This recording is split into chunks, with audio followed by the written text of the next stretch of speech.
So this study emerged from, I was doing a presentation for the Mayflower Group. Have you heard of the Mayflower Group? So it's this consortium of companies that exchange results on their engagement surveys. And typically is, most of the top, Fortune 100 companies, IBM, Microsoft. And so it was a big room like this. And I was giving a talk.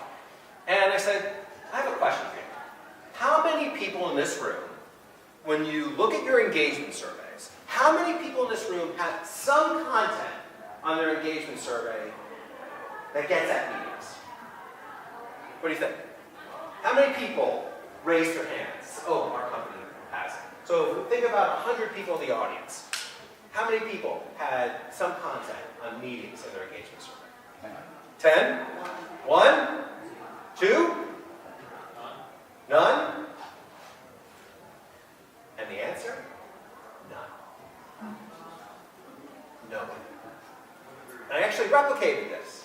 I did this address at a SHRM conference. I had all these HR professionals. Again, there was probably around 200 people. Asked them, how many of you have meeting content on your engagement survey? Again, the answer was none.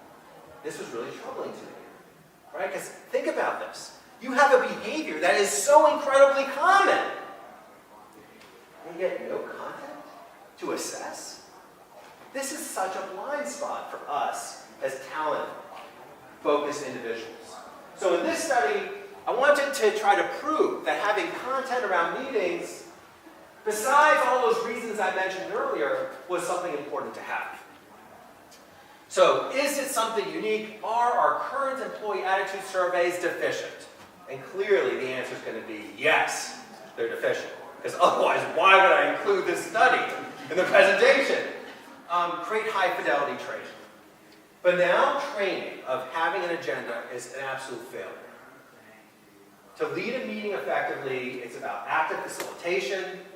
It's about that mindset. It goes beyond just saying do X, Y, and Z tactically. That does not work.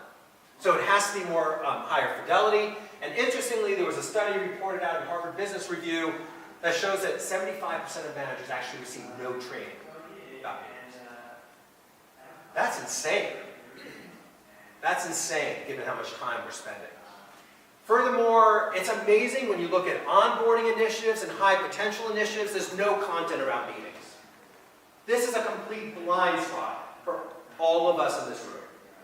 Here, as you move into a managerial position, you by definition are becoming a steward of more people's time. And with being a steward comes responsibility. As organizations, we should be doing things to help prepare people for being a steward of others' time. We can also influence cultural practices, and here are a few examples. Amazon, for example, implicitly has this 2-pizza rule. You should never have a meeting, you should never have so many people in the meeting that 2 pizzas wouldn't feed. Kind of an interesting way of thinking about it. Google, I already told you that story about 50-minute meetings. In fact, maybe you don't realize this, but if you go into your Google settings, they've actually made Google Meetings an option. You can change a setting to speedy meeting. And this allows your calendar to default to 50 minutes, not an hour. Well, 10 minutes compounded across a large organization is a lot of saved time. Especially because of Parkinson's Law. People know Parkinson's Law? So, isn't it amazing that all of our 60-minute meetings magically take 60 minutes? Do you ever make that connection? How is that possible that they magically take 60 minutes? And it all has to do with Parkinson's Law. Work expands to whatever time is allotted to it. So if you give someone 60 minutes, it takes 60 minutes. If you give them 30 minutes, it takes 30 minutes. So Parkinson's Law can be a positive for us or a negative. If we back down meeting time, create a little bit of pressure, people will respond to that and finish in the allotted time. And again, saving 10 minutes compounded across a large number of people is an incredible opportunity. So if you can minimize task switching, people can be more productive. So companies are playing with this notion of meeting-free zones to allow people enough time to be uninterrupted and creative.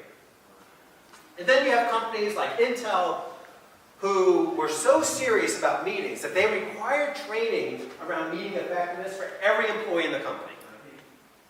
And for quite a while, it was the CEO conducting that training because he was so passionate around the topic.